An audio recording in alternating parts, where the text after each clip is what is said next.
நக்ஷபந்தி என்று ஒரு பெரிய தரீகா, அதனுடைய ஒரு பெரிய ஷேக் ஜுல்ஃபிகார் அஹ்மத் நக்ஷபந்தி ரஹ்மத்துல்லா அலை அவங்க கடந்த ஞாயிற்றுக்கிழமை ஜுமாதுல் ஆஹிரா 22 வஃபாத் ஆகிட்டாங்க. அவங்க ரொம்ப பெரியவங்க, நிறைய உலமாக்கள் அவங்கள்ட்ட பையத்தாக இருக்கிறாங்க. நான் 2009 ஹஜ்ஜுக்கு சென்றிருக்கும் போது மதீனா முனவரால மக்ரிப் தொழுகைக்காக லிஃப்டில் நான் ஏறுறேன். அங்கே எனக்கு ஒரே ஆள் தான் என் பக்கத்தில் நிற்கிறாங்க. ரொம்ப பெரியவங்க, கம்பீரமான தலப்பா, உயரம். இப்போ இவங்க யார்? இவங்க என் மனசில் படுது, ஹஜரத்துடைய ஹுத்பாத்துகள்லாம் என்கிட்ட இருந்துச்சு. இவங்க பீர் ஜுல்ஃபிகாராக இருப்பாங்களோன்னு நினைக்கிறேன். நான் கீழே இறங்கின பிறகு ஒரு வெளியில் மழை பெய்யுது. அப்போ ஒருத்தர் கொடையை கொண்டுட்டு ஓடி வர்றாரு. அவங்க ஹஜரத்துடைய பணிவிடையாளர். அவங்கள்ட்ட கேட்டேன் இவங்க யாருன்னு சொல்லி. இப்போ சொன்னாங்க இவங்க தான் பீர் ஜுல்ஃபிகார் சாப்னு சொல்லி. ரொம்ப சந்தோஷம். இப்போ அவங்கள்ட்ட கேட்டுட்டு அவங்கள்ட்ட ஹஜரத்து தனியாக இருக்கும்போது போய் பையத்தானோ. அதற்கு பிறகு ஹஜரத்து அசருக்கு பிறகு மஜ்லிஸுகள் வைப்பாங்க, அதில் போய் உட்கார்ந்தோம். 2010 ஹஜரத்தை சந்தித்தேன், ஹஜ்ஜில் 11 ஹஜரத்தை சந்தித்தோம். ஆஹா, ரொம்ப பெரிய ஒரு மகானவங்க. அவங்க அசலில் என்னங்க படிக்கிற காலத்திலே குர்ஆனை ஹிஃப்ஸ் பண்ணிட்டாங்க. படிக்கும்போது ஒரு 2 மாதம் லீவில் 6 ஜுஸா மனப்பாடம் பண்ணிட்டாங்க. அப்புறம் படிச்சுக்கிட்டே ஹிஃப்ஸ் பண்ணிட்டாங்க. பெரிய இன்ஜினியர் குடும்பம், பெரிய தீன்தாரியான குடும்பம். அந்த காலத்தில் லட்சக்கணக்கில் சம்பளம் வாங்கின ஒரு பெரியவங்க. ஆனால் எல்லாத்தையும் விட்டு இந்த ஆன்மீக பாதைக்கு வந்தாங்க. உலமாக்குடைய தொடர்பில் இருந்து பெரிய ஷேகாக ஆனாங்க. இந்த காலத்தில் நக்ஷபந்தி தரீகாவுடைய உலகமெல்லாம் அதை கொண்டு போய் சேர்த்த ஒரு பெரிய பெருமை அவங்களுக்கு இருக்குது. இந்த தரீகாவுடைய மூல ஹஜரத் அபூபக்கர் தான் அவங்கள்ட்ட போய் சேருது. அபூபக்கர் தான் அவங்கள்ட்ட இருந்து அவங்களுடைய பேரன் காசிம் பின் அப்துல் ரஹ்மான், அதற்கு பிறகு இமாம் ஜாஃபர் சாதிக். இப்படியாக இந்த தரீகா என்னங்க, ஆரம்பத்தில் சித்திகியா அப்படின்னு தான் சொல்லப்பட்டது. இந்த தரீகாவில் பாயசீத் பிஸ்தாமி ரஹமத்துல்லா அலை வந்தாங்க. இந்த தரீகா ஒவ்வொரு காலகட்டத்திலையும் பல பெரியார்களோடு கடந்து வந்தது. அதில் ஒரு பெரியவங்க தான் ஹாஜா பஹாவுத்தீன். ஹாஜா பஹாவுத்தீன் அவங்க வந்த பிறகு தான் இந்த தரீகாவுக்கு நக்ஷபந்த் அப்படின்னு சொல்லப்பட்டது. நக்ஷபந்துன்னு ஏன் சொல்லப்பட்டது? இந்த காலத்தில் உள்ள வாலிபர்களுக்கு இந்த மாதிரி விஷயங்கள் எல்லாம் நம்புவதே கடினமாக இருக்குது. அதனால தான் நாம் ரொம்ப பேசுறது இல்லை. ஏன்னா மக்களுக்கு புரியாத விஷயத்த பேசவும் கூடாது. இன்னைக்கு எல்லாமே நான் சொன்ன மாதிரி அறிவு ஆன்மீகம் போகிறதுனால இதெல்லாம் கட்டுக்கதைன்றுவான். ஆனால் உண்மை அதுதான். அதை புரியக்கூடிய ஆற்றல் வேணும். ஹாஜா பஹாவுத்தீன் நக்ஷபந்த் பெரிய கராமத்துகளை உடையவர்கள். அவங்க தன்னிடத்தில் யாராவது பையத்து வாங்க வந்தாங்கன்னு சொன்னால் அவங்களுடைய நெஞ்சில் கை வைத்து ஒரு விரலை வைப்பாங்க. ஒரு விரலை வச்சுட்டு அல்லாஹ் அப்படின்னு சொன்னாங்கன்னா அந்த முரீதுக்கு தான் உள்ளத்தில் அல்லாஹ்னு எழுதப்பட்ட மாதிரி தெரியும். நக்ஷனா எழுத்துன்னு அர்த்தம், பந்துனா பதிக்கிறதுன்னு அர்த்தம், அல்லாஹுடைய எழுத்தை பதிப்பதுன்னு அர்த்தம். அப்போ அவர் என்னங்க அந்த முரீதுடைய நெஞ்சில் அப்படி ஒரு விரலை வச்சு அல்லாஹ்னு சொன்னால் போதும், நக்ஷ் பந்த் ஆகிடும். அல்லாஹ்ங்கிறது அவருக்கு முன்னால எழுத்து வடிவத்தில் தெரியும். அதனால அவங்களோடு சேர்ந்து அது நக்ஷபந்த் அப்படின்னு ஆயிடுச்சு. அதை நம்ம பேச்சு வழக்கில் நக்ஷபந்திங்கிறோம். அவங்க ஒரு கடைக்கு போனாங்க. அந்த கடை ஒரு வியாபாரி, பாத்திர வியாபாரி. ஹஜரத் வாங்க என் கடைக்கு வாங்க, எனக்கு திக்ர் சொல்லித்தாங்கன்னு சொன்னாங்க. ஹஜரத் அந்த கடையில் போய் உட்கார்ந்தாங்க. அல்லாஹ்னு சொன்னாங்க. கடையில் இருந்த பாத்திரமெல்லாம் சேர்ந்து திக்ர் செய்ய ஆரம்பிச்சிருச்சு. இதில் ஆச்சரியத்துக்கு ஒன்றுமே இல்லை. பெருமானார் காலத்தில் நடந்திருக்கு. சஹாபாக்கள் சொல்கிறாங்க, நாங்கள் நபிசுல்லாஹ் அவங்களும் உட்கார்ந்து சாப்பிட்டோம், அந்த பாத்திரங்கள் தஸ்பீஹ் செய்வதை நாங்கள் கேட்டோம்னு ஹதீஸில் வரும். பாத்திரங்கள் தஸ்பீஹ் செஞ்சது நாங்கள் கேட்டோம் அப்படின்னு சொல்லி ஹதீஸில் வருது. ஆக இதெல்லாம் பெரியார்கள் மூலமாக வெளிப்படக்கூடிய கராமாத்துகள். ஹாஜா பஹாவுத்தீன் அவர்களுக்கு பிறகுதான் இந்த தரீகா நக்ஷபந்த் என்று அறியப்படுது. அந்த நக்ஷபந்தியில் ஹஜரத் மௌலானா பீர் ஜுல்ஃபிகார் சாப் ரஹமத்துல்லா அலை முஜத்திதீன் சொல்லுவாங்க. முஜத்திதீன் ஏன் சொல்லப்படுது? இதில் வரக்கூடிய ஒரு பெரியவங்க தான் முஜத்தித் அல் ஃபிசானி என்று ஒரு பெரியவங்க, இந்தியாவில் தோன்றிய ஒரு பெரியவங்க. அக்பருடைய காலத்தில் சையத் அஹமத் சர்ஹிந்தி அல் முஜத்திதீன் சொல்லுவாங்க. முஜத்திதுன்னு சொன்னால் இந்த மார்க்க அழியக்கூடிய நிலை ஏற்படுகிற நேரத்தில் அல்லாஹாலா ஒரு பெரியவங்களை அனுப்புவான். ஒவ்வொரு நூற்றாண்டுக்கும் ஒரு முஜத்தித் வருவார் என்று ஒரு ஹதீஸில் இருக்குது. அவங்க மார்க்கத்தை அழியாமல் தடுத்து பாதுகாப்பாங்க. அவங்க தான் முஜத்தித். சர் சையத் அகமது காலத்தில் தான் மன்னர் அக்பர் என்ன செய்கிறாருன்னா தீன இலாஹிங்கிற புதிய மார்க்கத்தை கொண்டு வர்றாரு. உங்களுக்கெல்லாம் வரலாறு தெரியும். அவர் இஸ்லாமை முழுமையாக அழித்து எல்லா மதங்களும் கலந்த ஒரு மதத்தை உருவாக்குறாரு. சையத் அஹமத் சர்ஹிந்தி ரஹமத்துல்லா அலை போராடுறாங்க, அவருடைய கருத்தை எதிர்க்கிறாங்க. அவங்க சிறையில் அடைக்கப்படுறாங்க, குவாலியர் சிறையில்.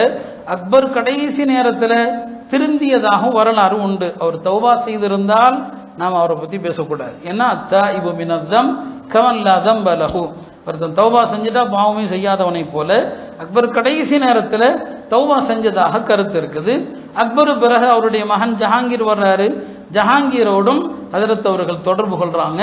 பிறகு அவர் தன் தந்தை செய்த தவறை உணர்ந்து முஜத்தித் அல் ஃபசானி ரஹ்மத்துல்லாஹி அலைஹி அவர்களை சிறையிலிருந்து விடுவித்து அவங்கள ரொம்ப கண்ணியப்படுத்தி பிறகு தன் தந்தை செய்த அந்த தவறுகளை ஒடுக்கி தீன இஸ்லாமை காயமாக்குறார். அதனால தான் இன்னைக்கும் இங்க இஸ்லாம் இருக்குதுன்னு சொன்னா முஜத்தித் அல் ஃபசானி ரஹ்மத்துல்லாஹி அலைஹி அவங்களுடைய அந்த வேலையினால தான். அவங்க இந்த நக்ஷபந்தி தரீகால மிகப்பெரிய பெரியார்களை ஒருத்தவங்க. அவங்க சில்சிலால வர்றவங்கள முஜத்திதீன் சொல்லப்படுது. இந்த வழியில ஷாஹுலீலா ரஹ்மத்துல்லாஹி அலைஹி இந்தியாவுக்கு ஹதீஸு கலையை அறிமுகப்படுத்திய மிகப்பெரிய மகான் ஷாஹுலீலா ரஹ்மத்துல்லாஹி அலைஹி. நான் இவங்க ஒவ்வொரு பெரியாரை பற்றியும் நான் பேசணும். அவங்களுடைய மகன் தான் ஷாஹ் அப்துல் அசீஸ். அவங்க தான் ஆங்கிலேயர்களுக்கு எதிராக போர் செய்யணும் என்று முதல்ல ஃபத்வா கொடுத்தாங்க. அவங்களுடைய மாணவர்கள் தான் தேவபந்துடைய பெரியார்கள். ஷாஹ் அப்துல் அசீஸுடைய மாணவர்கள் தான் காசிம் நானூத்தவி. எல்லா பெரியார்களும் அந்த வழியில் வரக்கூடியவங்க தான். அப்போ அவங்களும் நக்ஷபந்தி தரீகால வர்றவங்க தான். பீர் ஜுல்ஃபிகார் சாஹிப் அவங்களும் அந்த நக்ஷபந்தி முஜத்திதி தரீகால உள்ளவங்க. நான் எழுதிய ஹதீஸுகள் தொகுக்கப்பட்ட வரலாறு, பொதுவாக நூலாசிரியர் ஒரு பதிப்பகத்துக்கு ஒரு பேர் வைக்கணும். நான் இந்த தரீகா மீதுள்ள பாசத்தினால முஜத்திதி பதிப்பகம் தான் நான் பேர் வச்சிருக்கேன். இதெல்லாம் எதுக்கு சொல்கிறேன்னா, பல பேர் நம்மளையும் தரீகாவுக்கு எதிரான ஆளுமா, என்னையும் போய் வஹாபிங்கிறான், என்னென்னமோ பேரும் வைக்கிறாங்க. நாம் சுன்னத்துக்கு நெருக்கமான தரீகா எதுவோ அதில் நாம் இருப்போம். பிதாத்துகள் இல்லாத இவங்க நக்ஷபந்தி தரீகால ரொம்ப எதுவுமே ரொம்ப டாம்டின்னு இருக்காது, ஆடம்பரங்கள் இருக்காது, சுன்னத்துக்கு நெருக்கமான வழிமுறை.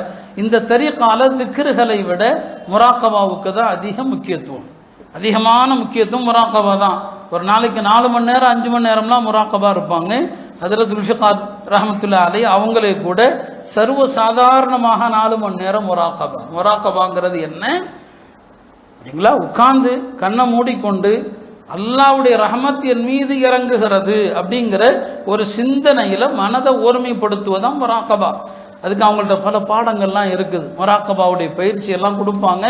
அந்த மன ஓர்மையை கொண்டு வர்றது எவ்வளோ பெரிய விஷயம். இப்போ ஹஜ்ரத்துடைய நிறைய சம்பவங்கள்லாம் இருக்குது. அவங்களும் நிறைய கராமத்துடையவர்கள். பீர் ஜுல்ஃபிகார் சாஹிப் அவங்க இப்போ உலகத்தில் நிறைய பகுதிகளில் போய் அமெரிக்கா உட்பட பல நாடுகளுக்கு போய் நிறைய முரீதுகளை உருவாக்கி பல பேரை தௌபா செய்ய வைத்து அவங்க ரஷ்யாவுக்கு பயணம் செஞ்சதை பற்றி ஒரு புத்தகமாக எழுதியிருக்கிறாங்க. ரொம்ப அற்புதமான ஒரு புத்தகம். சில புத்தகங்களை எடுத்தா முடிக்காம வைக்க மாட்டோம் இல்லையா, அந்த மாதிரி தான் அந்த கிதாப். அதை நான் படிக்க ஆரம்பித்த போது அதை முடிச்சுட்டு தான் கீழே வச்சேன். அந்த மாதிரி ஒரு அற்புதமான இந்த ரஷ்யா அந்த கம்யூனிசத்திலிருந்து விடுபட்டு பல நாடுகளாக உடைஞ்ச நேரத்தில் ஹஜ்ரத் அங்கே போய் அங்கே உள்ள நிலைமைகள், அங்கே இஸ்லாத்தை எப்படி பாதுகாத்தாங்க, இதெல்லாம் அந்த வரலாறுல எழுதியிருக்கிறாங்க. ஆக மொத்தத்தில் நிறைய இந்தியாலையும் அவங்களுடைய ஹலீஃபாக்கள் நிறைய இருக்கிறாங்க. இப்போ தாருலும் தேவபந்துடைய நிறைய உஸ்தாதுமார்கள் ஹஜ்ரத்துடைய ஹலீஃபாக்களாக இருக்கிறாங்க.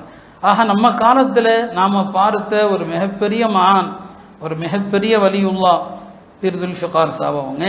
அல்லாஹ்வுடைய நல்லடியார்களுடைய இறப்பு என்பது ஒரு பெரிய துயரம். நான் இந்த செய்தியை கேள்விப்பட்டு மிகுந்த மன வருத்தத்துக்குள்ளான. நாம் ஏற்கனவே இந்த உம்மத்து யதீம்களாக இருக்கிறோம் இல்லையா, கையறு நிலையில் இருக்கிறோம். பலவிதமான அழுத்தங்கள் சோதனைகள் எல்லா பகுதியிலையும் நம்மை சூழ்ந்து கொண்டிருக்கிறது. இந்த அல்லாஹ்வுடைய நல்லடியார்கள் இருப்பது தான் நமக்கான ஆறுதல். அவங்க அல்லாஹ்ட்ட கையேந்துகிற அந்த தஹஜ்ஜுதுடைய துஆக்கள், அதை கொண்டு தான் நமக்கான கஷ்டங்கள் ஏதோ கொஞ்சம் கொஞ்சம் இலகுவா இருக்குதுன்னு நினைக்கிற நேரத்தில் இந்த பெரியார்களுடைய மரணங்கள் நம்மை பெரிய கவலையில் ஆழ்த்தது. இது கியாமத்துடைய அடையாளம். அறிஞர்களுடைய மரணம், நல்லோர்களுடைய மரணம், இவங்கெல்லாம் போவாங்க. மக்கள் ஜாஹில்களை முட்டாள்களை தலைவர்களாக்குவாங்க அப்படின்னு ஹதீஸ் இருக்குது. பெருமானார் சொன்னாங்க, உலமாக்கள் உயர்த்தப்படுவார்கள் அப்படின்னு சொன்னாங்க. அப்போ உயர்த்தப்பட்டா உலமாக்கள் எல்லாம் போயிட்டா ஜாஹில்கள் தான் இருப்பாங்க. இன்னைக்கு ஜாஹில் யாரு? எல்லாருக்கும் இன்னைக்கு முஃப்தி யாருன்னா கூகுள் தான் முஃப்தி. ஆலிம்கள்ட்டெல்லாம் கேட்கறதே இல்லை. இவரே கூகுளில் போய் தட்டுவார், அது என்ன ஃபத்வா கொடுக்குதோ அதை கேட்டுக்குவார். கூகுள் தான் இவங்களுக்குலாம் லீட்ரு இன்னைக்குள்ள இளைய தலைமுறைக்கு. இப்போ என்ன ஆகும், இதில் போய் ஃபத்வா கேட்டால் அது என்ன வழிகேடு தானே அது. அப்போ இதைத்தான் நபிஸுல்லாஹு சொன்னாங்களோன்னு யோசிக்க வேண்டியிருக்கா. அருமையானவர்களே, அத்தகைய ஒரு பெரிய மகான் தான் அவங்களுடைய மரணம். உலமாக்கள் ஒவ்வொருவரும் அவங்க சொல்லக்கூடிய கருத்துக்கள், ஒரு ஆலிம் சொன்னாரு, நான் எத்தீமாயிட்டேன், ஹஜரத்துடைய இறப்பை என்னால் தாங்கவே முடியலன்னு சொல்லி. ஏன்னா நல்லவர்களுடைய இறப்பு நம்முடைய உள்ளத்தில் துயரத்தை தரணும். அல்லாஹ் தஆலா இருக்கிற பெரியார்களுடைய ஆயுள்ல அல்லாஹ் பறக்க செய்யணும். அவனுடைய வழிகாட்டுதல் நமக்கு வேண்டும். அல்லாஹ்வுடைய நல்லடியார்களை கொண்டு தான் இந்த உலகத்தில் சுக்கூனும் சக்கீனாவும் இருக்குது. அவங்க மௌத்தாயிட்டாங்கன்னா சுக்கூன் இல்லாமல் போயிடும். ஏற்கனவே நாம் நிம்மதி இல்லாமல் தான் இருக்கிறோம். இல்லாமல் அல்லாஹ் ஹஜரத் பீர் துல்ஃபிகார் சாஹிப் நக்ஷபந்தி ரஹ்மத்துல்லாஹி அலைஹி அவங்களுடைய கபரை அல்லாஹ் பிரகாசமாக்கட்டும். அவங்களுடைய வாரிசுகளுக்கு அல்லாஹ் சிறந்த ஆறுதலை அல்லாஹ் தரட்டும். அவங்களை போன்ற இன்னும் பல அவுலியாக்கள், பல மகான்களை அல்லாஹ் தோன்ற செய்யட்டும். நாம் குறைஞ்சபட்சம் உங்களால் என்ற அளவுக்கு ஒரு ஈசால் சவா பெரியார்களுக்காக நீங்கள் சில சூறாக்களை ஓதி ஈசால் சவாப் செஞ்சீங்கன்னா அவங்க பயனடைகிறாங்களோ இல்லையோ அல்லாஹ்வுடைய சன்னிதானத்தில் நீங்கள் கபூல் ஆகிறீங்க. அதனால் எல்லாரும் உங்களால் முடிந்த அளவுக்கு ஒரு ஈசால் சவாப் செய்யுங்க. ஹஜரத்தை பற்றி பேசணுங்கிறதுனால தான் இந்த ஆன்மீக தலைப்பை எடுத்திருக்கிறேன். எல்லாம் அல்ல அல்லாஹ் தஆலா பெரியார்களுடைய ஹயாத்தில் பறக்க செய்து நல்லோர்களோடு தொடர்பை ஏற்படுத்தி கொள்ளுங்க. சாலிஹீன்களோடு நம்ம காலத்தில் வாழக்கூடிய பெரியார்களில் சிறந்தவங்க யாரோ, நக்ஷபந்தியுடைய முஜத்திதுகள் ஹலீஃபாக்களும் இந்தியாவில் இருக்கிறாங்க. அந்த பெரியார்களோடு தொடர்பு ஏற்படுத்தி இந்த நல்லோர்களுடைய தொடர்பு தான் நம்முடைய தீன சலாமத்தாக்கி வைக்கும், நம்முடைய மார்க்கத்தை எப்போதுமே சீரியதாக ஆக்கி வைக்கும், நம்முடைய அமல்களுக்கு அது உயிரோட்டத்தை கொடுக்கும். இல்லாமல் அல்லாஹ் சாலிஹீன்களோடு தொடர்புடைய மக்களாக ஆக்கி நல்லோர்களோடு மரணிக்க செய்து நல்லோர்களோடு எழுப்புவானாக. வஆஹிரு தஅவானா அனில் ஹம்துலில்லாஹி ரப்பில் ஆலமீன்.